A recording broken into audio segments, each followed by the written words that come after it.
Hi. So ഇന്ന് കൊഴുക്കട്ട പെരുന്നാളാണ്, Saturday. So ഞാൻ കുറച്ച് കൊഴുക്കട്ട ഉണ്ടാക്കാൻ പോവാണ്. So let's make some kozhukattas and I will show you how to make it. So come on. ഇവിടെ ഒരാൾ കൊഴുക്കട്ട ഉണ്ടാക്കാനുള്ള പരിപാടിയിലാണ്. സോ അതിന് വേണ്ടിയിട്ട് തേങ്ങ ചിരണ്ടുവാണ്. Hey Pippu, say hi. Hi. So yeah. So first of all let's begin the process. അപ്പോൾ ആദ്യമേ തന്നെ നമുക്ക് ശർക്കരയാണ് ഇതിലേക്ക് വേണ്ടത്. അപ്പോൾ അതിന് വേണ്ടി ഞാൻ ഒരു ശർക്കര എടുത്തിട്ട് നന്നായിട്ട് കത്തി വെച്ചിട്ട് ചെറിയ ചെറിയ പീസായിട്ട് ഇങ്ങനെ വെട്ടി വെട്ടി എടുത്തു കേട്ടോ. കണ്ടില്ലേ, ഇപ്പം കുറച്ചും കൂടി ഈസി ആയിരിക്കും, നമുക്ക് പെട്ടെന്നൊന്ന് ശർക്കര കുറുകി കിട്ടും. നമുക്ക് ഫസ്റ്റ് തന്നെ ശർക്കര പാനിയാണ് ഉണ്ടാക്കേണ്ടത്. അപ്പോൾ അതിന് വേണ്ടി നമ്മൾ സ്റ്റൗവൊക്കെ കത്തിച്ചിട്ട് ഒന്ന് ഈ ശർക്കര ഒന്ന് പാനിയാക്കി എടുക്കണം.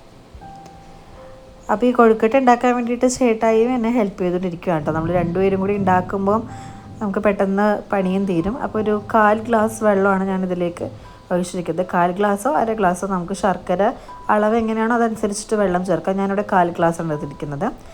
അതിനുശേഷം 2 കപ്പ് തേങ്ങ ചിരകിയതാണ് കേട്ടോ. ഞാനിപ്പോൾ ഇവിടെ ഒരു 10 to 12 ബോൾസ് ഉണ്ടാക്കുക എന്നാണ് വിചാരിക്കുന്നത്. അപ്പോൾ അതിൻ്റെ ഫില്ലിങ്സ് ആയിട്ടാണ് ഇത് എടുത്തിരിക്കുന്നത്. അപ്പോൾ നമ്മൾ നന്നായിട്ടൊന്ന് വയച്ച് കൊടുക്കണം. ഇതിൻ്റെ വെള്ളമൊക്കെ ഒന്ന് പറ്റണം. അപ്പോൾ അതിന് വേണ്ടി നന്നായിട്ടൊന്ന് വയച്ച് കൊടുക്കണം. അതോടൊപ്പം തന്നെ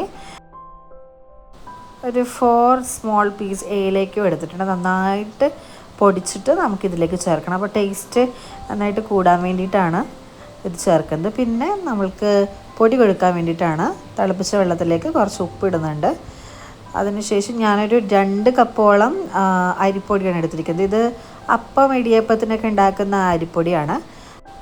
അപ്പോൾ ഞാൻ പറഞ്ഞില്ല, ഒരു 10 to 12 ബോൾസ് ഉണ്ടാക്കാമെന്നാണ് ഞാൻ വിചാരിച്ചിരിക്കുന്നത്.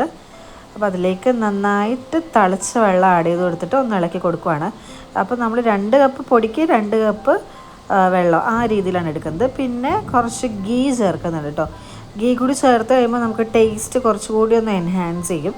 ഗീയോ വെളിച്ചെണ്ണയോ ചേർക്കാം. അപ്പം ഇവിടെ ഗീ ഉണ്ടായിരുന്നതുകൊണ്ട് ഞാൻ ഗീ ചേർക്കുകയാണ്. അതിനുശേഷം നന്നായിട്ട് ഞാൻ എനിക്ക് കറക്റ്റ് റൗണ്ടായിട്ടൊന്നും കിട്ടിയില്ല, എന്നാലും കിട്ടിയതുപോലെയൊക്കെ ഞാൻ എടുത്തു കേട്ടോ.